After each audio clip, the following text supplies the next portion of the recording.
네, 반갑습니다. 오늘 참 행복한 날입니다. 아침 저녁으로 선선해지는 것은 분명한데, 그래서 하나님께 감사했습니다. 만약에 아침 저녁까지 입추가 되어지고 말복이 지났는데도 불구하고 덥다면 이것은 힘든 일인데, 창문을 열리면 아침에 시원해요. 근데 여전히 낮에는 똑같이 뜨거워지는 모습을 보면서 많은 사람들은 뭐가 달라졌는데 입추라니 말복이라니 무슨 상관이야, 이런 생각을 하시는 것 같아요. 그럼에도 불구하고 하나님은 우리에게 섬세함으로 다가와서 느낄 수 있겠니? 라는 질문을 하시는 것 같아요.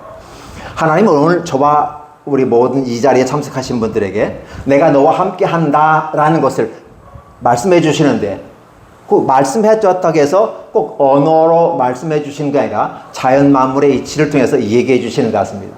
그래서 아침과 저녁이 선선해지는 그 느낌을 네가 느낄 수 있니? 라는 질문이에요. 만약에 이러한 선선함을 느끼지 못하면 힘들고 어렵고 포기할 수 있을 것 같아요. 조금 힘들면 모든 삶에 있어서 항상 고난은 있는 거니까, 그럼 그 고난에서 포기해버린다면 어떨까? 근데 만약에 아침과 저녁에 그 미미한 시원함이 다가오는 걸 보면서 조만간에 시원하겠다 라고 느낀다면 좀 괜찮지 않을까요? 좀 견딜만 하지 않을까요? 우리에게 이러한 것을 주시는 하나님이 참 좋으신 하나님이다. 그래서 오늘 저는 행복한 날에 하나님께서 함께 하시기 때문에 더 행복하지 않은가라는 말씀을 드립니다. 그래서 오늘 이 자리에 함께 참석해 주신 우리 목사님들과 사명자 여러분들에게 감사드리면서 이 자리에서 제가 무슨 말을 해야 될 것인가, 예전에 부흥사 목사님의 선배님들이 가르치는 말씀들을 제가 또 이렇게 레파토리 돌리듯이 돌리면 의미가 없을 것 같고, 이제 성숙하고 사역자이고 사명자로서 어떠한 모습으로 우리가 나아가는 게 좋을까? 나는 과연 목회자로서 사명자로서 또 내가 먼저 믿은 자로서 믿지 않는 자에게 내지 믿음이 약한 자에게 어떻게 말씀을 전할 것인가? 그리고 나의 삶의 모습 가운데 함께 하시는 하나님을 어떻게 증거할 것인가? 믿고, 믿고는 본인의 몫이지만 중요한 것은 나를 통해서 만나주시는 하나님이 나의 삶의 모습 가운데 드러나는 모습을 그대로 얘기한다는 것이 아름다움이 아닌가. 그게 곧 삶의 설교가 되지 않을까라는 생각을 해봅니다. 그래서 예배 때도 설교라는 말씀을 통해서 선파가 되지만 우리들의 삶의 현장 속에서 복음을 전하는 이 모습은 말이 아니라 행동으로 보여주는 것은 아닐까? 근데 오늘 우리 삶의 모습은 말은 잘해요. 왜냐? 예수님 믿으면 구변의 은사가 있어가지고 너무 말을 잘하는 것 같아. 어쩌면 저렇게 말을 잘하는지 몰라요. 성격이 소극적인 사람이나 수줍어서 말 못하는 사람도 예수님만 믿으면 말을 잘하게 돼. 그거 참 신기한 것 같아요. 여성 앞에서 부끄러워서 말 한마디 못하는 친구가 여성 앞에서 말을 막 잘잘 해나가요. 참 은혜다. 하나님께서는 언약의 하나님이시며 언어의 하나님이시니까 하나님의 성격을 따라서 아니면 성향을 따라서 우리도 말을 잘하는 건 아닌가? 아니, 하나님의 놀라운 사랑을 우리로 하여금 더 말 잘하게끔 만들어주신 것 아닐까? 전도의 사명을 주신 걸로 믿어도 되겠습니까? 예수님 믿으면 이런 놀라운 축복의 역사가 있습니다. 오늘 제가 여러분과 함께 말씀을 나누고자 원하는 것은 욥기 1장 1절 12절의 말씀이에요. 사실 이 12절까지 모든 말씀은 전 욥기에 걸쳐져서 저와 여러분에게 핵심적인 것을 얘기해 주고 있어요. 여러분 잘 알다시피 또 오늘 본문을 읽었습니다. 그래서 인생은 무엇을 생각하는가 라는 제목을 얘기했어요. 아까 무엇을 시작하는가라고 보다도 제가 왜 이 제목을 잡아두면 톨스토이의 책을 보면 사람은 무엇으로 사는가 라는 책이 있어요. 결국은 그 내용을 간단히 보면 사랑으로 산다 라는 첫 번째. 근데 그 사랑으로 살아가는 것은 하나님이 함께 하시기 때문에 그가 살아갈 수 있다, 이런 내용이거든요. 이 톨스토이라는 분이 러시아의 대문으로서 신앙을 가지게 되는 환경과 여건을 있었어요. 그 과정을 통해서 믿음으로 고백해야 되고 하나님의 아들로 거듭나는 그 과정 속에서 어떻게 하나님의 나라를 표현할 것인가, 이 생각을 통해서 사람은 무엇으로 사는가라는 거였어요. 되게 무엇으로 산다고 얘기하죠? 사람들은 먹기 위해서 산다. 즉 살아가는 것은 먹기 위해서 살고 먹어야 산다라는 말이에요. 먹기 위해서는 결국 뭐가 필요하다? 경제가 필요한 거고, 경제를 작은 의미에서 돈이 필요한 거다라고 말하는 겁니다. 오늘 욥이 가진 것을 여러분들은 어떻게 보십니까? 7 아들에 3 딸이 있었어요. 그렇죠? 재산도 많았어요. 얘는 7355 이렇게 재산이요, 그죠? 양락사가 7355 이렇게 나가더라고요. 너무 많은 재산이 있었어요. 그리고 아마도 당대의 갑부 중에 갑부이고 잘 나가는 사람 중에 한 사람이었기 때문에 아내를 얻었어도 이쁜 아내 얻었을 거예요. 목사가 이쁜 아내를 얘기하면 어떻게 됩니까? 조금 이렇게 여성 참여적인 외향적인 것으로 얘기하는 거 말하지만 되게 성경에서 아름답다라는 표현을 쓰게 될 때 그 표현을 써요. 아내를 얻는 것은 우물에서 시원한 생수를 얻는 것처럼 표현하고 있거든요. 그러면 아내는 외형이나 내형이나 어떤 모습 가운데 있었던지 간에 참 그에게 행복이 되어졌고, 그 행복은 7 아들로서 결정이 돼요. 그 3 딸의 모습이 있었고 재산도 많았었다. 그리고 우리는 우수 땅에 거하는데 당대 의인이었다라는 표현을 쓰게 되는 것이죠. 그러면 이 사람처럼 완벽한 사람이 없었다? 이게 행복한 사람이고 이게 기독교인은 아닐까를 생각해 보는 것입니다. 아들도 있었죠. 재산도 있었죠. 그냥 뭐가 있습니까? 수많은 종들도 있었고, 문제는 사회적 관계 속에서 얻어지는 가운데 명망 있는 사람이었다. 당대 의인이었다라는 것이었어요. 이때 당시 욥의 환경은 모세 시대의 배경을 가지고 있다고 합니다. 그러니까 상당히 오래된 모습 가운데서 모세가 율법을 가르치기 때 그 전부터 있었거나 아니면 동시대에 있음으로써 그 말씀을 들었고, 그 시대의 대표적인 주자가 없었는데 욥이 우수 땅에 살면서 그 모습대로 살아갔다라는 표현을 쓰게 될 건 어떻게 생각하세요? 저는 그렇게 여겨집니다. 욥은 대단히 멋있고 축복되고 행복된 사람. 그래서 이 시대를 살아가는 21세기에도 여전히 나는 욥과 같은 축복을 받고 싶습니다 라고 1장을 읽었을 때는 그렇게 얘기합니다. 근데 읽어가다 보면 욥처럼 살고 싶지 않다는 말을 하게 되죠. 왜? 인생은 힘들고 어렵기 때문에 그렇습니다. 자, 그렇다면 과연 욥이 힘들고 어려운 인생만을 살았느냐?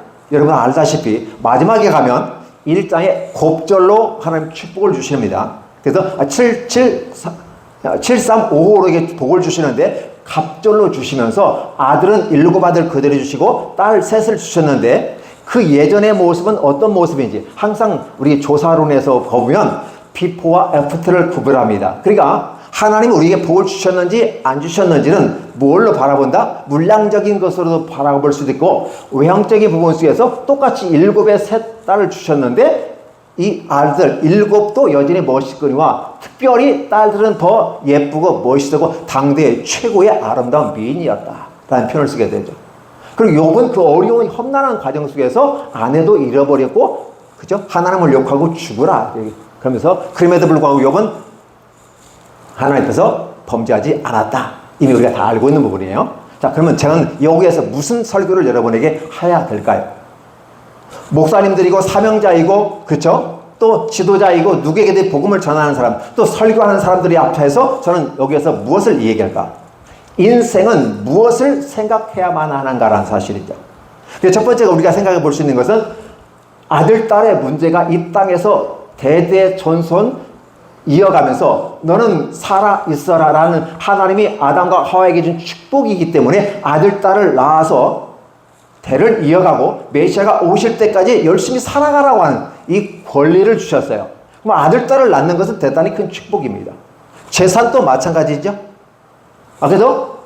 그렇다면 당연히 아내가 더 행복하고 예쁘고 아름다웠을 것이고, 그 가운데 명망 있는 삶을 살아가는 이 모습이 과연 우리가 행복이라고 말했을 때 이게 진짜 지속적으로 끝까지 갈 수 있을 것인가? 아니, 내가 하나님 믿으면 그렇게 아들, 딸 잘 낳고 잘 먹고 잘 살고 이 삶도 칭찬받으면서 살아갈 수 있을까?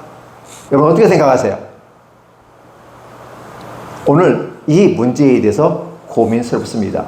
욥은 당대 의인이고 완벽한 사람이에요. 하나님도 인정하신 분이었어요. 그런데 우리는 여기에서 고난이 왜 오는가 라는 부분이에요. 그리고 사람들의 이 고난을 통해서 우리는 무엇을 생각해야 될 것인가를 생각해요. 저번주 여고대에서 제가 말씀드렸어요. 한 가지 얘기해서요. 질병과 죽음은 무엇을 필요로 하는가라는 말씀을 전한 바가 있습니다. 질병과 죽음은 질병과 죽음을 통해서 인간이 가장 약하고 부족한 부분을 하나님이 거늘므로써 이 죽음과 질병을 극복할 수 있는 유일하신 메시아가 오기 전까지는 여전히 우리는 질병으로 죽어야 되고, 그렇죠? 죽음에 의해서 심판을 받게 되는데 처절한 모습으로 지옥에 끌려가거나 아니면 행복한 모습으로 가게 될 것이라는 사실을 알려주는 거잖아요. 그래서 사실은 죽음과 질병이 인간을 옥죄고 있는 것 같이 느껴지지만 이것을 통해서 우리는 그것 단면만 보는 것이 아니라 그 이면에 바라보면서 하나님이 오늘 우리 가운데 무엇을 요구하냐는 것이었어요. 오늘 저는 항상 이런 질문을 저에게 봅니다. 너는 오늘 설교를 하면서 무슨 생각을 하느니? 너는 무슨 생각을 하고 이 설교를 하고 듣는 사람이 어떤 생각을 할 건지 예측하고 설교하니? 라는 질문을 던져요. 그렇지 않으면 내 설교가 메아리 쳐는 것처럼 되고 들어서 내 앞에서는 아멘 아멘 하는데 뒤에 가서는 노멘 노멘이 되는 경우가 있다는 사실이죠. 그래서 제가 여러분들에게 한번 퀴즈를 한번 내볼까요? 우리 부흥사 목사님들은 항상 올 때 퀴즈를 오픈 마음, 오픈 마인드 하기 위해서 퀴즈를 내시더라고요. 저는 퀴즈를 내지는 않습니다. 여러분 미로 퍼즐 해보셨습니까? 미로 찾기래요. 미로 찾기 하면 가장 어려운 게 앞에서부터 차근차근 갈 때가 가장 어렵습니다. 미로 찾기는 쉽게 하는 방법이 하나 있어요. 뭔지 아시죠? 뒤에서부터 오면 됩니다. 그러니까 내가 앞에서 뒤로 가든 뒤에서 앞으로 오든 결국은 이 미로라는 게임을 내가 완성하고 정복하는 것은 앞에 가든 뒤로 가든 관계없다는 거죠. 근데 오늘 저와 여러분들은 이 욥기를 읽고 부담이 됩니다. 이 욥기가 가장 철학적이고 어렵고 힘든 얘기예요. 애매모호한 모습 가운데 있어요. 이것 같으면서도 이것 같기도 하고 이것을 얘기했는데 분명히 옳다고 말했는데 여기서는 아니라고 얘기하는 게 있어요. 그렇죠? 자, 그래서 퍼즐의 미로 게임을 바라보면 앞으로 갈 때는 어렵다. 그래서 이 욥기를 1장부터 읽어나가면 어렵습니다. 그래서 여러분이 욥기를 이제 이해를 더 빨리 하기 위해서는 이 성경을 읽고 요약해 놓은 분들이 있어요. 멋있는 서기관들이 있어요. 요약을 기가 막히게 잘 해놨어요. 한번 그걸 읽어보시기 바랍니다. 그 요약해 놓은 걸 읽고 읽으면 눈이 더 확실하게 들어옵니다. 왜냐하면 그 사람은 고생하면서 읽고 정리하고 요약하는 과정 속에서 딱 틀이 있게 한눈에 보일 겸 정하거든요. 그럼 딱 보는 상태에서 내가 읽어나가면 쉽게 훅 하고 갑니다. 근데 그렇지 않고 처음부터 내가 정리하겠다라고 말하면서 읽잖아요. 그러면 메모해가면서 읽으셔야 돼요. 어렵습니다. 가면 갈수록 어려워요. 그리고 다 좋은 말만 해놨기 때문에 무슨 말인지도 몰라요. 당연한 말 아니야? 뭐가 틀렸는데? 라는 말을 하게 됩니다. 오늘 드라마로 말하면 욥이 주인공이에요. 그리고 욥의 옆에 엘리바스, 소발, 빌닷이 있죠. 그리고 옆에 어린아이 같은 엘리후가 있죠. 그죠? 딱 뒤에 있어요. 그래서 이 어린아이이기 때문에 욥 뒤에서 전체를 바라보는 제 3자 입장에서 바라보는 모습이 있어요. 그런데 엘리바스와 빌닷과 소발이란 이 사람은 욥과의 굉장히 좋은 친구의 관계예요. 그러나 이걸 정치학적으로 바라보면요. 욥은 first man이에요. 그 엘리바스는 2인자예요. 3인자, 4인자가 되는 겁니다. 근데 문제는 뭐냐면 욥이 가장 부자이기 때문에 이 친구들이 어떻게 할 수가 없어. 욥이 말하면 다 아멘 아멘 따라갈 수밖에 없는 구조. 정치 구조, 권력죠. 제 권력사의 위리가 욥인 거죠. 근데 문제가 생겼어요. 그렇게 잘 나가고 자식도 많고 행복하고 모든 사람이 칭찬받는 이 사람이 갑자기 벼락을 맞은 것처럼 큰 문제가 생겼던 것이에요. 아시죠? 갑자기 어디서 날라왔는지 와서 양떼를 다 죽입니다. 그렇죠? 염소떼를 죽이고 다 가진 재산을 다 없애버립니다. 더군다나 7 아들과 3 딸도 다 죽여버립니다. 이러한 과정 속에서 아내는 욥을 욕하고 하나님이 살아계시면 과연 그렇게 하실 수 있어? 당신이 그렇게 의롭고 아름다운 사람이라면서 왜 이런 문제가 생겼어? 그래서 아내가 떠나가죠. 아내가 떠나가는 건 뭐 떠나간다고 해도 돼요. 그죠? 우리가 함께 분리집합으로 있다가 교집합으로 함께 살면서 합집합이 된 게 부부예요. 그러니까 이게 끝까지 가면 행복이지만 끝까지 안 갈 수도 있는 것이 인생사에 나타나는 거예요. 그러니까 아내가 떠나가는 답안 살아보시면 돼요. 아직은 완벽하지 않았구나라는 생각을 해봅니다. 그런데 최종적으로 어렵고 힘든 일은 욥이 문둥병 비슷하게 몸에 악창이 나기 시작했다는 거죠. 이게 우리나라 왕들도 보면 악창이 나서 일찍 돌아가시는 분들이 많아요. 빡빡 긁어도 우리 성경에서 그러잖아요. 홍포 입은 나사로에서 몸이 피부병이 생기니까 막 기왓장으로 긁어야 시원해요. 피가 흐르는데도 시원해요. 그게 힘든 모습을 보여주는 거죠. 이제 이런 것들이 과학이 발달되지 않았기 때문에 생긴 문제지만 지금은 그런 문제 괜찮습니다. 근데 예전에는 그게 어렵고 힘든 병이었고 그것 때문에 많은 사람이 죽었어요. 자, 욥도 결국은 그 병으로 죽어가야 될 상황입니다. 자, 가장 행복했던 사람, 아들 7, 딸 3, 수많은 735의 재산을 가졌고 예쁜 아내가 있었고 수많은 종들도 있었고 사회적 명성을 얻었던 행복의 울타리가 다 박살나버립니다.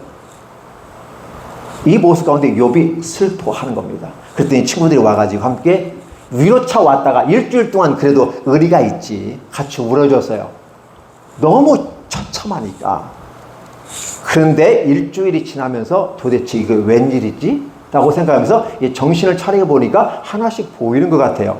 자, 제정신 돌아온 것 같습니다. 어떻게 돼요?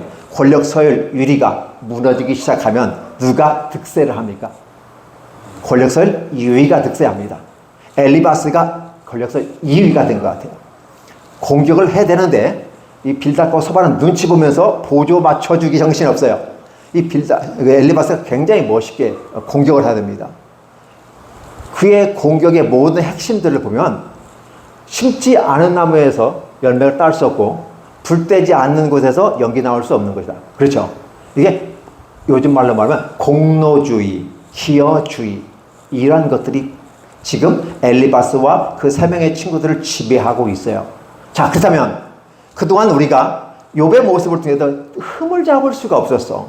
공격을 해댈 수가 없었어. 그런데 정확하잖아요. 아들 죽었지, 딸 죽었지, 재산 다 날라갔지, 아내 도망가 버렸지, 몸에 악창까지 생겼지, 모든 종들도 다 도망가 버렸어요. 이제 나를 도와줄 사람 아무도 없어요. 마치 그 홍포 입은 부자에서 거지 나사로 같은 느낌이 바로 됐습니다. 그러니까 이제 그에게는 남은 건 아무것도 없어요.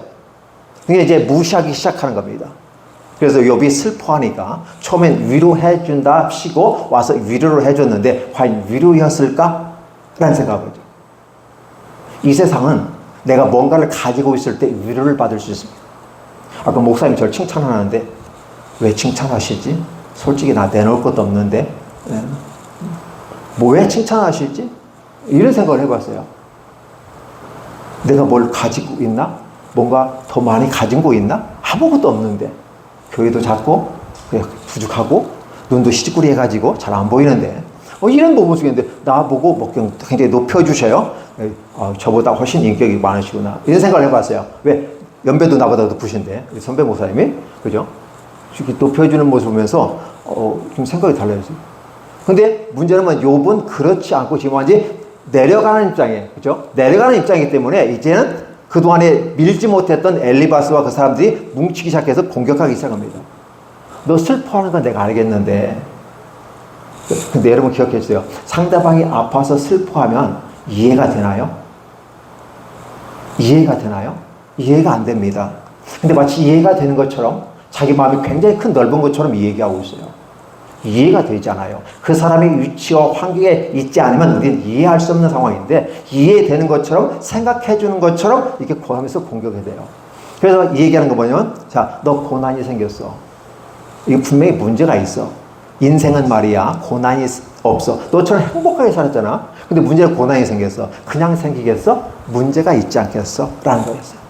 그러니까 당연히 나는 모르겠는데 왜? 우리는 친한 친구이고 함께 더불어 동고동락한 그렇죠? 중마고우의 모습인데 내가 모르는 게 있는가 보다.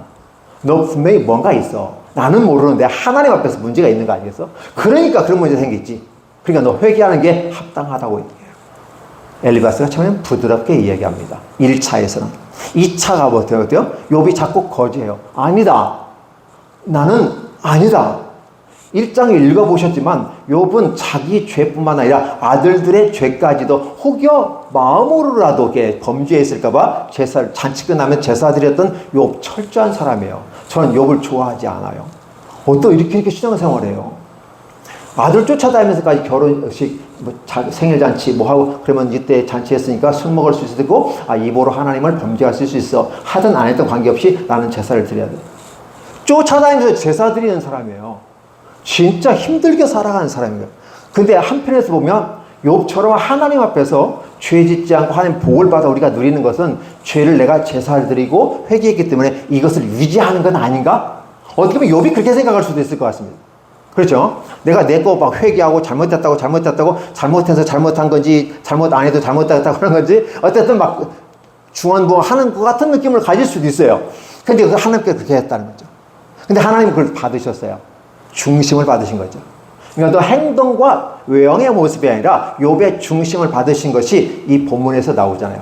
내가 내 종 욥을 위하여 보았느냐? 이와 같은 사람은 없다. 하나님이 인정할 정도가 됐어요. 그러면 욥이 한 행위는 사람을 보이게 하는 어떤 요식 행위가 아니었음을 우리는 짐작할 수가 있을 거예요. 그죠? 이러한 부분이에요. 그럼 욥에게는 더 이상 고난이 안 생겨야 되는데 자꾸 이 세상의 친구들은 와가지고 이 얘기해요. 그러면 그 친구들이 이 세상의 친구들이라고 했을 때 예수님을 안 믿느냐? 믿지 않는 사람들이 아니에요. 하나님을 인정하고 함께 신앙생활을 하던 사람들이에요. 가장 큰 문제는 뭐냐면 교회 내에서도 목사님들의 세계에서도 또 사명자 사역에도 보면 같은 목사이면서도 다른 소리 하는 분들이 있어요. 우린 이걸 유심히 주의하여야 보여야 합니다. 분명히 욥은 욥의 입장에서 나는 내 딸의 최선을 다했고 인간이 할 수 있는 부분, 모세가 규정한 부분에 대해서 다 지키고 행하였어. 그러니까 나는 아무 문제가 없어야 되는 거야. 욥은 뭔가가 좀 부족한 거야. 하나님 왜 그러시죠? 내가 뭘 잘못했나요? 하나님 저한테 좀 설명 좀 해주시지 않겠습니까? 그러면서 나는 아무 죄가 없어. 만약에 그 죄가 생각난다면 여전히 내가 했던 방식으로 나는 또 제사를 드려서 내 죄 사해달라고 이 얘기했을 거야. 근데 엘리바스와 그 친구들은 계속해서 공격이 됩니다. 욥은 꺾질 않아요. 나는 문제가 없어. 나는 의인이야. 나는 괜찮아. 이렇게. 그리고 오히려 하나님 앞에 대적하는 것처럼 느껴봐요. 3차에 가서는 엘리바스가 이거 하죠. 네가 교만하구나. 너가 무정하구나. 이렇게 막 아예 대놓고 막 해요. 1차, 2차, 3차의 강도는 계속해서 하는데 엄청난 강도로 몰아붙여요. 지금 욥은 자기 육신의 모습도 견디기 힘든 가운데 있는데 그리고 마음까지 무너진 상태인데 친구라고 했던 그 사람들이 이제 권력을 잡고 힘을 잡아서 몰아붙이기 시작하는데 한없이 몰아붙이더라는 거죠. 오늘 이 시대를 살아가는 우리들은 과연 그게 맞는 건가 생각해 보셔야 돼요. 욥의 말에 반박하면서 했던 엘리바스와 빌닷과 소발이 그들의 말한 것은 다 어디에 기초했다? 세상적인 기준에 가지. 고난이 있으면 반드시 문제가 있다. 그러니까 죄를 지었으면 회개해야 된다. 하나님이 용서해 주실 것이다. 회개하라. 근데 욥은 아니다. 나는 회개할 게 없다. 할 게 있으면 내가 먼저 했어. 너희가 말하기 전에 했을 거야. 그러니까 나는 괜찮은데 하나님 좀 설명해 주시지 않겠습니까? 이렇게 얘기합니다. 저는 여러분들이 이렇게 보면서 3명의 친구들이 보수적인 관점에서 욥을 공격한다고 생각됐습니다. 본문을 보면서 어떻게 생각하세요? 왜냐하면 전통적인 방식이잖아요. 심은 대로 거둔다. 불 뗐으니까 연기난 거다. 심지 않았으면 날 수가 없다. 그러니까 너는 고난이 있으니까 먼저 문제가 있는 거야. 문제면 회개해. 이렇게 나가는 거죠. 근데 욥은 안 받아들이니까 자기 말이 먹히지 않으면 막 승질을 내거든요. 그래서 막 격하게 얘기하는 거죠. 과연 친구가 친구인지를 한번 생각해 보는 거죠. 우리의 진정한 친구는 누구였을까? 우리 친구처럼 같이 지내잖아요. 그렇죠? 진정한 친구는 그 사람의 입장에서 생각해주는 사람이 멋있는 사람이 아닐까? 그리고 우리 친구 대신은 주님께서 함께 계시기 때문에 그나마 우리가 위로가 됩니다. 목사란 한 직을 행하면서 또 그 인생을 살아가면서 그 누구로부터 좋은 소리 듣지 못해요. 같이 행복하고 좋은 일지 내 편에 자기들 편에 서 있으면 우리 목사님 좋은 목사님 하지만 반대 입장에 서 있으면요 욕하고 끌어 때리고 험악한 말들을 합니다. 너의 권위가 어디서 왔어부터 시작해서 따지고 드는 겁니다. 이런 모습들을 우리는 바라보면서 인생에서 무엇을 생각해야 되는가. 자, 이런 모습을 이제 3명의 친구가 보수적인 차원에서 공격을 해야 되는데 이걸 바라보는 엘리브라는 이 젊은 친구가 한마디 하죠. 어르신들이 말씀하시는 것에 대해서 내가 끼면 나이도 젊은 것이 어디서 끼냐고. 그죠? 그럴까봐 끼지도 못하고 눈치 이렇게 옆에서 욥 뒤에서 이렇게 쳐다보고 있었는데 내가 삼자 입장에서 욥도 아니고 어르신들 입장도 아니고 삼자 입장에서 바라봤는데 뭡니까? 꼰대 같은 생각을 하고 있어요. 아니, 인생을 오래 사셨다면서요. 인생을 오래 살고 지혜롭다면서요. 근데 왜 정확한 말을 못합니까? 이 얘기하면서 그 세 명을 꾸질러요. 꾸지람을 해요. 연세 드신 분들이 젊은 사람을 꾸지람을 한다는 말이 이해되는데 이 젊은 사람이 어르신들을 혼을 내키고 있어요. 근데 이 어르신들이 대답을 못해. 대답을 못해. 왜 대답을 못할까? 오늘 이 시대를 살아가는 보수가 진보에 대해서 밀려버리면서 맥을 못 추고 있는 정치구조, 한국적인 정치구조를 바라보면서 똑같은 것을 보입니다. 분명히 보수가 말하는 것은 옳고 옳은 것들이 많아요. 그런데 문제는 현실적으로 그것을 수용해 주지를 않아요. 마치 꼰대처럼 느껴지고 배척해야 되고 새롭게 개혁해버려야 되는 것처럼 느껴져요. 그러니까 엘리후가 딱 나오면서 젊은 사람이 진보를 표방하고 얘기합니다. 뭡니까? 욥의 어렵다고 하는 이 부분에 대해서 동하게 어르신들과 동일하게 하지만 그러나 어르신들이 바라보는 것은 바로 심은 대로 거둔다. 그러니까 회개해야 된다. 그리고 오히려 우리 모르게 숨겨놓은 곳이 있을지라도 하나님 들어주내시는 보니까 이를 참에 회개하면 회복되지 않겠느냐. 참 멋있게 얘기하는 것 같아요. 근데 욥이 그를 수용하지 않았어요. 문제는 뭐냐면 나의 충고와 나의 가이드, 코칭이 상대방에게 먹혀야 돼요. 그 사람이 동의를 해주셔야 돼요. 옛날에 믿어, 입을 크게 열어, 입을 크게 열라, 내가 넣으리라 막 해가지고 그냥 아멘 아멘 새 새끼가 입을 쫙 열린 처럼 엄마가 먹이 갖고 오면 입을 크게 벌린 새끼한테 먼저 주는 것은 기정사실이죠. 왜? 눈에 보이는 게 그게밖에 안 보이니까. 그러나 그게 우리는 그 모습이었어요. 문제는 이 엘리후가 봤을 때 그게 아니다. 하나님은 그런 하나님이 아니라 하나님은 초월해 계시는 하나님이다. 초월해 계시는 하나님이기 때문에 욥에 대해서 방관하거나 이렇게 보는 것 같이 느껴진다. 그 욥이 의인이라며, 당대 의인이라며 하나님도 인정했다며 그렇다면 하나님이 함께 하셔야 되는데 왜 하나님이 간섭하지 않는가? 초월해 계시기 때문에. 우리는 신학 공부할 때 초연신론주의가 있었어요. 하나님은 창조해 놓으시고 멀리 여행 떠났어. 그 내용이 성경에도 있어요. 그죠? 멀리 여행 떠나가지고 우리한테 무관심해.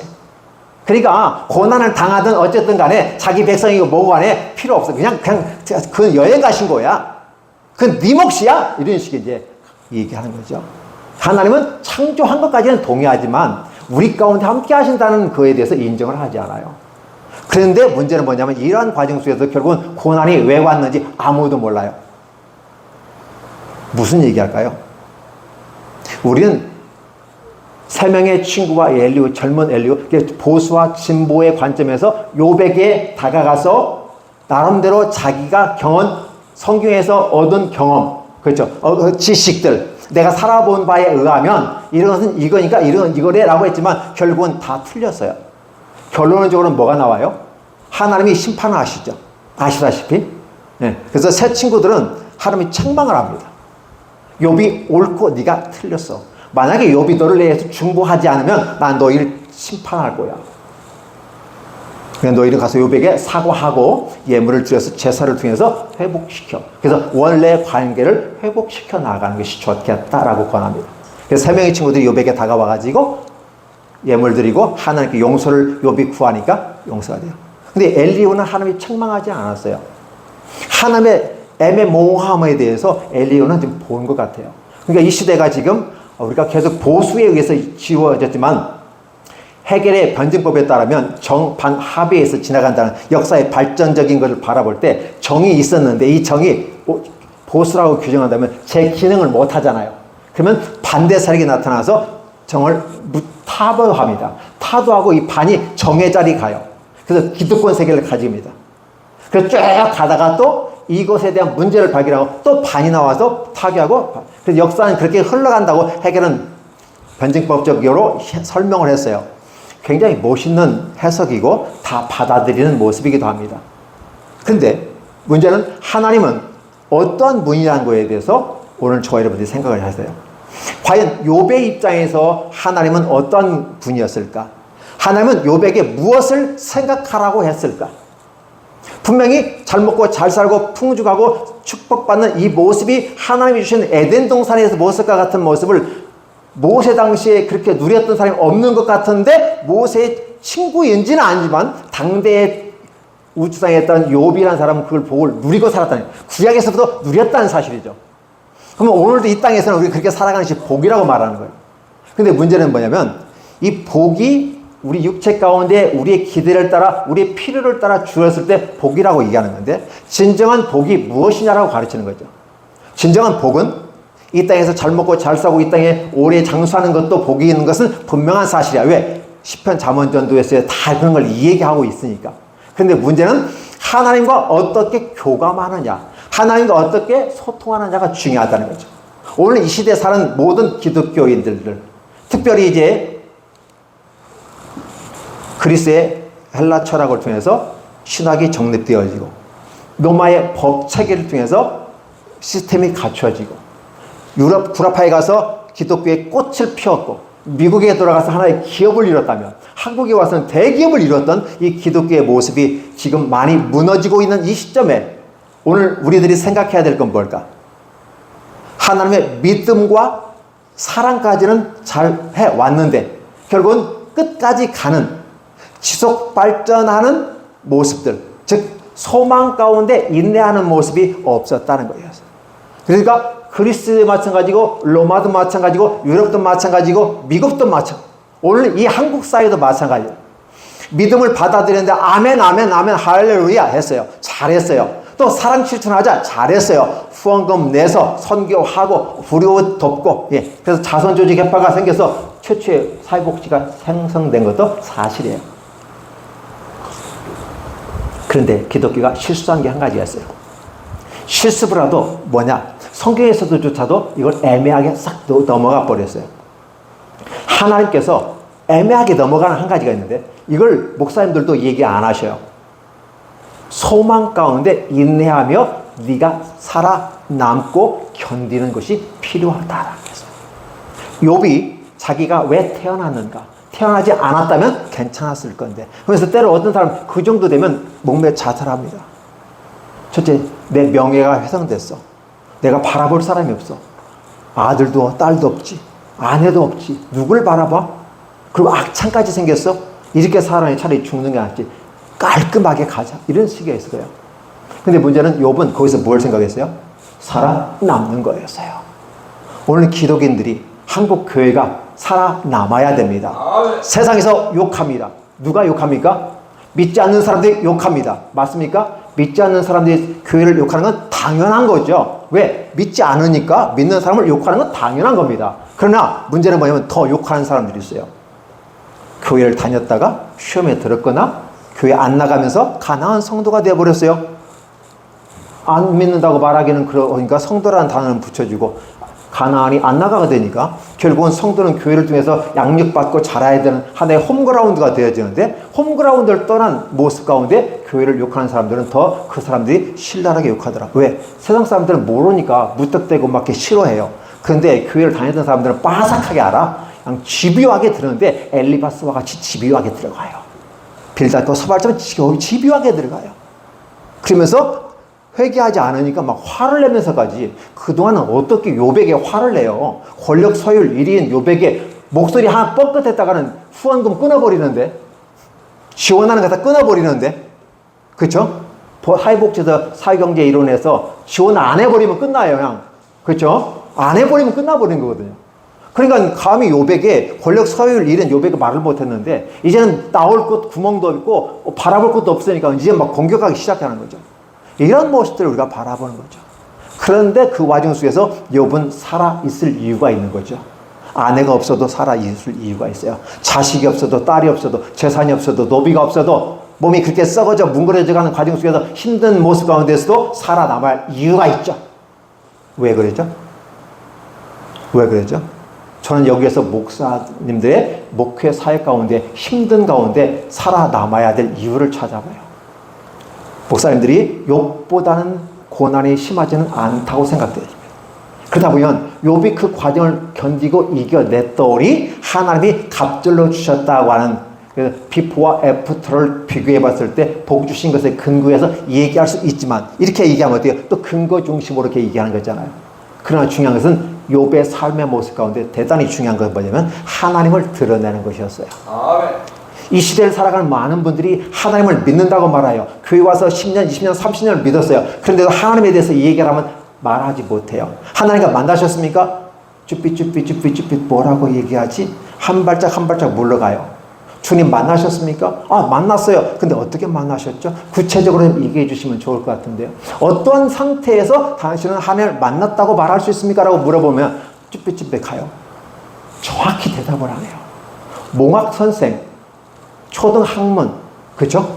이건 종교를 얘기하는 겁니다.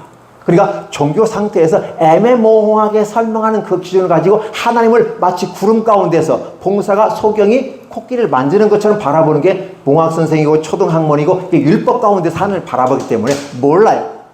그러니까 복음은 정확하게 알려줍니다. 정확하게 분별합니다. 그래서 거룩이라는 단어를 쓸 땐 구별이라는 단어를 쓰게 되고 구별이라는 단어를 썼을 땐 분명히 분류가 돼요.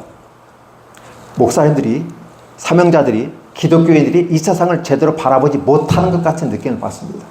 보수는 보수로 가고 진보는 진보로 가고 또 나중에 둘이 만나서 치고받고 싸우고 나중에 보니까 목사였어? 장로였어? 이렇게 되는 겁니다. 멱살 잡고 한 장 흔들어 봤는데 그게 목사님이었어요. 그게 장로님이었어요. 그렇죠? 그게 집사님이었다니까요. 목살 잡고 흔들었는데 왜 그럴까? 라는 생각을 해보는 거죠. 여전히 그들은 어떤 것에 근거해서 이렇게 보았으니까 이렇다. 그러니까 그 사람 나쁜 사람이고 죽여야 된다, 처형해야 된다. 이렇게 되는 거죠. 근데 하나님은 그걸 우리에게 바라는 것이 아니라 욥의 모습에서 나오는 것처럼 뭘 바라보는 거예요? 살아남아서 내가 너와 함께 왜 그랬는지를 너의 삶에서 생각하면서 드러내라는 것이었어요. 욥은 사실 그렇고 싶지 않았어요. 마지막 하나님께서 치료해 주시고 복 주시는 그 순간까지 너무 힘든 거였어요. 그리고 사실 이미 다 잃었는데 이런 것은 처음에 그렇게 욥이 견딜만 한 것 같았어요. 근데 더 힘든 건 뭐냐면 그 세 친구들이 와가지고 공격해대는 이것이 더 죽이는 거예요. 살아있을 이유가 없는 것처럼 느껴져요. 그래서 이 세 친구가 공격하는 모습 가운데 욥이 만약에 자살해버리고 끝내버렸다면 참 힘들었겠다라는 생각을 해봅니다. 여러분 어떻게 생각하세요? 저는 이곳에서 이제 목사님들이 끝까지 작은 교회든 큰 교회든 욕을 먹으면서 빛을 발하고, 그렇죠? 이 작은 나의 빛 비치게 할 테야. 이 작은 나의 빛 비치게 할 테야. 비록 작은 빛이라도, 그래서 옆에서 불어와서 꺼버린다 할지라도, 그래서 꺼진다 할지라도 다시 불을 켜는 거죠. 그리고 이제 빛을 비추고 나가는 모습. 근데 욥이 그렇게 했을 때 사실 욥이 어렵다는 사실을 하나님이 마지막에 인정을 해줍니다. 욥이 인정받아요. 그런데 욥마저도 하나님이 한마디 하중했어요. 네가 나하고 견주어 볼 수 있겠어? 내가 너한테 질문하는 거 대답할 수 있겠어? 자, 그러면서 여러 가지 얘기를 합니다. 이 자연만물 돌아가는 이 모든 걸 네가 다 생각해 볼 수 있겠어? 하나님이 욥에게 질문했을 때 욥이 나는 죄인입니다. 나는 대답할 수가 없습니다. 라는 말을 하게 돼요. 그리고 비로소 하나님 나를 불쌍히 여겨달라고. 욥이 그게 팍 꺾어져요. 비로소 욥에게 뭐래요? 욥이 내가 하나님을 예전에 그렇게 구약적 관점에서 제사 드리고 뭐하고 어떤 형식에 갖춘 것처럼 와서 얘기해서 그렇게 했지만 실상은 내가 하나님 못 봤다. 하나님 못 봤다. 왜? 그 율법을 따라서 몽학 선생에 따라서 초등학문을 따라 갔으니까 하긴 한 건데 나는 그것이 전부라고 생각했어. 하나님 못 보았어요. 그런데 이 인생의 고난의 과정을 통해서 비로소 욥이 하나님을 보았어요. 그래서 왼쪽에서 오른쪽으로 가고 오른쪽에서 왼쪽으로 가는 모습을 나는 못 봤는데 이제서야 봅니다라는 표현을 쓰게 돼요. 거기에 뭐가 들었을까요? 고난 그 가운데 하나님의 임하신 사랑이 욥을 포기하지 않게 끝까지 견디고 잡아주셨어요. 그 과정을 우리가 어떻게 알 수 있어요? 우리는 현상만 갖고 얘기합니다. 사명자들이 항상 바라볼 때 이 세상 것만 바라보고 이 세상 것에 근거해서 한다면 그보다 불행한 사람이 없어요. 내가 만약에 월급을 250만 원 받고 산다. 그러면 250만 원짜리 인생이 되는 거예요. 그럼 월급은 그 돈의 가치를 넘어서는 능력이 있어요. 왜? 가치적인 것이 있으니까. 내가 더 250 받더라도 나는 내가 이 일을 통해서 사회복지를 통해서 이렇게 위대한 일을 하고 있어 라고 한다면 돈은 250 작지만 내 가치가 크기 때문에 이것은 부끄럽지 않은 거예요. 근데 내가 250 받고 월급쟁이처럼 살아간다면 그보다 불쌍한 사람이 없는 거죠. 이것이 오늘 우리 사명자들에게 있어야 된다는 사실이죠. 욥은 오늘 저와 여러분들에게 그것을 설명해 줘야 돼요. 왜 그렇게 욥은 고난을 당했는가? 왜 욥은 아무 죄가 없고, 죄가 있어도 다 이렇게 있었으니까? 왜? 율법에 따라 기준을 가지고, 이게 모세의 기준을 따라 모세의 동시대 사람으로 그렇게 했다는 거예요. 근데 그 과정 속에서 하나님을 발견하지 못했다는데 문제가 있는 거죠. 그러니까 그걸 우리 초등학문이고 몽학선생이라는 거죠. 그러니까 이제는 벗어나자는 거였어요. 근데 우리가 조심스럽게 말하면 열심히 교회에 심고 봉사하면 복 주십니다. 맞나요? 틀리나요? 맞아요. 그러나 맞지만 완벽하게 맞지는 않아요. 틀리지는 않지만 완벽하게 맞지는 않아요. 그렇죠? 제가 이 말을 했어요. 퍼즐에서 앞으로 갈 때는 어렵습니다. 뒤에서 오면 쉬워요. 자, 앞으로 가든 뒤로 와든 간에 결국은 이 미로 게임을 우리는 완성한다는 차원에서 봤을 때 심은 대로 거두는 것도 맞아. 그 일반 학문에서 말하는 부분들이에요. 그것은 세상에서 말하는 것들이에요. 그럼 충분히 이러한 것들을 다 갖고 얘기해 주는 거예요. 이것은 학교에서 가르치면 돼요. 교회에서 가르쳐서는 안 되는 거예요. 교회는 도덕과 상식과 윤리를 가르치지 않아요. 아니, 이미 그 단계를 넘어서서 그건 기초해서 특별한 은총 속에서 가는 거거든요. 그럼 뭘 가르쳤을까? 심은 대로 거두는 게 아니라 심지 않은 데서도 거둘 수 있고 내가 짓지 않는 집에 살 수도 있다. 그건 도적놈 아니야? 도적은 도적인데 하나님이 그렇게 주시는 것이 있는데 그걸 우리는 은혜라고 말한다. 근데 그것은 주시는 자와 받는 자만이 안다 라고 표현하고 있어요. 심지 않는 집에 살고 짓지 않는 집에 살고 심지 않는 과일을 먹고 음식을 먹어요. 그렇죠? 내가 약혼하지 않는 여자와 결혼을 하게 돼요. 놀랍게 축복이에요. 그런데 약혼까지 했는데 결혼에 내가 꼬리를 못하는 경우도 있다는 거죠. 저주라는 거죠. 집을 지었는데 내가 집에 들어가 살지를 못하는 거예요. 저주라는 거예요. 열심히 심어놨는데 그걸 남이 빼앗아가 버렸다는 거예요. 저주라는 거예요. 이런 것들을 바라보면서 오늘 저와 여러분들에게 생각하는 게 뭘까라는 거예요. 아, 하나님께서 오늘 우리 가운데 임하셔서 율법을 넘어선 최종적인 은혜가 임하게 되니까 하나님이 보이게 되는 거고, 그럼 인생은 살아가는 데 의미가 있다. 살아내는 데 의미가 있다. 이게 살아가는 것도 의미 있지만 살아내는 것, 지속 발전하며 가는 것이 의미 있다. 근데 어떻게 살아갈 거냐는 거야. 욥이 입술로 하나님을 부정하지 않았어요. 단지 욥이 실수한 건 뭐냐면 내가 왜 태어났는가? 그 태어난 것도 지가 태어나고 싶어 태어난 거 아니잖아요. 하나님이 주셔서 태어난 거잖아요. 근데 욥은 그렇게 말할 수밖에 없는 게 인간의 몸을 가지고 있는 입장에서는 그렇게 했어요. 그러다 보니까 욥조차도 완전한 인간이 아니었음을 얘기해줘요. 욥이 당대 의인이었고 최고의 모습이에요. 그 과정에서 하나님의 영광을 드러냈던 사람이에요. 그리고 복을 처음보다 2배로 받았던 사람이에요. 그러면 이보다 더 완벽한 사람은 어디 있어요? 그럼 더 이상 예수님이 오실 필요가 없어요. 그런데 욥이 실수한 게 있죠. 전적인 걸 보면서 하나님의 것을 바라보지 못하고 얘기하고 있다는 사실이죠. 그래서 욥조차도 실수하고 넘어지는 사람이 될 수밖에 없었다고 성경에서는 얘기하면서 진정한 완성자인 누구? 예수 그리스도가 오셨을 때 비로소 완벽한 인간이며 완전한 하나님을 우리에게 오셨는데 그분만이 우리의 구원을 주실 수 있는 분이었다라고 강조를 하고 있는 거죠. 욥을 바라보면서 오늘 우리들이 생각하는 게 뭐냐면 중요한 것은 인생은 무엇을 생각하면서 살아가는가를 생각해 보죠. 그래서 고난이 우리에게 다가왔을 때 어떠한 모습으로 우리가 살아갈 것인가를 생각해 보는 것도 굉장히 의미가 있다. 생각하는 목사님은 멋있어요. 데카르트가 나는 생각한다, 고로 나는 존재한다. 나는 믿는다, 고로 나는 존재한다. 나는 성경을 의심한다, 고로 나는 확신을 가질 수 있다. 이런 식의 모습. 내 인생이 힘들고 어렵고 목회가 힘들다. 고로 나는 하나님이 함께 하신다를 느낀다. 욥이 그랬던 것처럼 내가 끝까지만 참고 간다면 하나님은 내게 좋은 것을 주실 것이다. 그렇죠? 물론 욥은 주셨어요. 하나님은 왜 주셨을까? 안 주셔도 돼요. 인생은 원래 그런 거야 라고 끝나버려요. 비밀스러운 거야. 그건 하나님의 권리 하나에 속해 있는 거야. 인간은 하나님을 몰라. 너와 나의 차이점이 그거야. 네가 그 고난의 이유를 안다면 네가 하나님이지. 아담과 하와가 그걸 따먹으면 하나님같이 된다는 생각을 했잖아요. 근데 하나님같이 되지를 못해요. 쫓겨나 버리는 거예요. 그래서 욥이 이해를 못한 게, 욥을 보면 그 이유가 정확히 뭔지를 몰라요. 석가모니도 인생은 고해라고 말하지만 왜 고해인지를 대답을 할 수가 없어요. 왜? 주님도 욥도 이해 안 했는데 그게 하나님의 비밀에 가르쳐 있다. 그게 바로 인간과 하나님의 차이가 있다. 이해할 수 있겠니라고 부르는 거죠. 이건 고차원적인 부분이에요. 우리가 심는 대로 거둡니다. 교회 봉사하고 노력하고 주일학교하고 수련회하고 다 해서 섬세요. 하나님 은혜 받았습니다. 할렐루야. 하나님 축복하십니다. 이렇게 되잖아요. 그럼 누구든지 설교할 수 있고 누구든지 할 수 있어요. 근데 그렇게 했는데 복이 안 될 수도 있잖아요.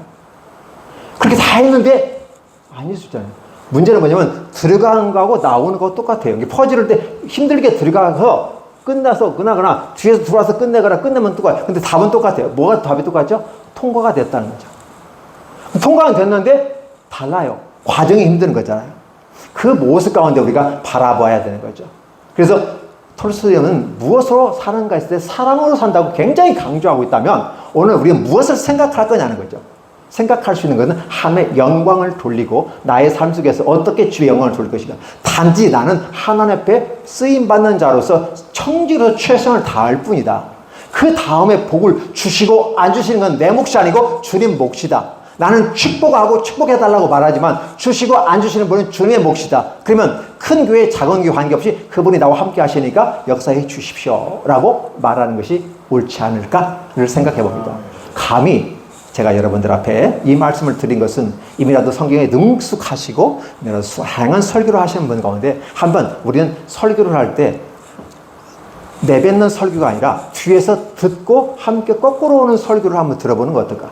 내 인생을 무조건 직진형만 가는 게 아니라 뒤에서 거꾸로 한번 내가 살펴보는, 내 인생의 뒤안길을 한번 돌아보는 것은 어떨까? 이런 생각을 해보는 거죠. 그래서 욥의 삶을 우리가 보여주신 것은 욥이 이렇게 가는데 힘들고 어려웠어. 근데 결국은 복받았단 말이에요. 그러면 이 뒤에서 복받은 인생, 욥이 거꾸로 한번 가서 처음과 그 과정을 한번 이렇게 조망하면서 살펴본다면 하나님이 이걸 이렇게 하시려고 우리에게 주신 것이구나 라고 이해할 수 있지 않을까? 그러면 목회상에서 힘들거나 인생의 삶에 힘든 모든 분들에게 어떻게 대답해야 될지를 알게 되는 거죠. 우리는 경험론 입각해서 진리는 경험과 합리론이 이어서 같이 가는 이 근대 학문의 시작이에요. 진리를 이루는 방법이에요. 그런데 대개 보면 경험론에 많이 포인트를 두는 것 같아요. 해봐. 안 해봤지? 나 해봤어. 정주영 회장이 말씀드렸다고 했어요. 해보면 돼요. 그렇죠? 그렇게 해서 새로운 길을 열어가니까. 그런데 문제는 하지 않아도 아는 거 있어요. 하나님 우리 양심에 본유 개념을 주셨어요. 그래서 하나님의 성령이 임하시면 그게 보고 느껴지고 경험하고 내 안에서 해석이 돼버려요. 해석이 되니까 안 해도 아는 거예요. 그래서 노인들의 지혜보다 더 멋있는 게 뭐냐면 그렇게 안 살아봐도 하나님 말씀 듣고 질적 변증법에서 그냥 쫙 깨지는 거예요. 하나님의 진리가 쫙 열려버리는 거예요. 엘리훗이 노땅들 얘기하는 거예요. 나이 드신 분들, 연세 드신 분들, 어르신들 오래 살았다면서요? 지혜롭다면서요? 왜 대답을 이렇게 못 해주시죠? 왜 젊은 친구들이 질문하는데 대답을 못하고 쭈물쭈물 합니까? 왜 정확한 대답을 못하면서 인생에 대해서 큰 소리 치려고요? 이렇게 얘기하는 거예요. 그런데 비록 젊은 사람이라 할지라도 믿음으로 살아가는 사람에게는 하나님의 진리 가운데 진리 세계가 열려버리는 거죠.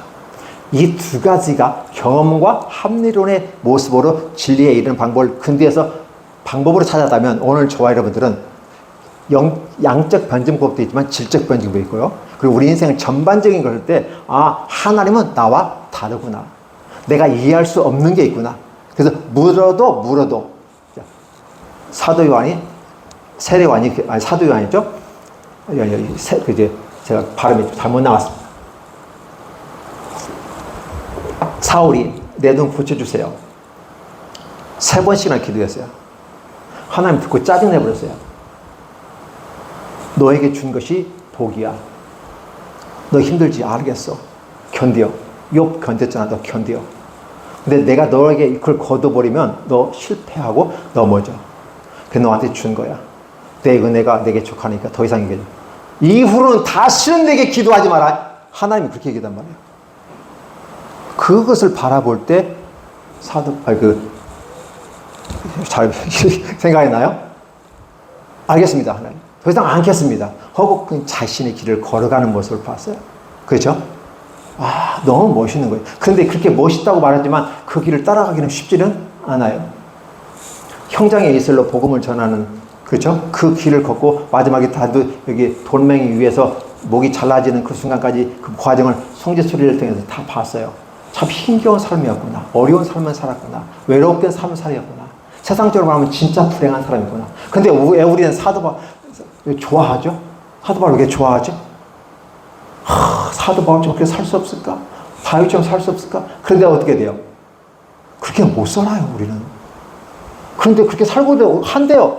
그 과정을 한번 보고도 그 말 나올까요? 못 나와요.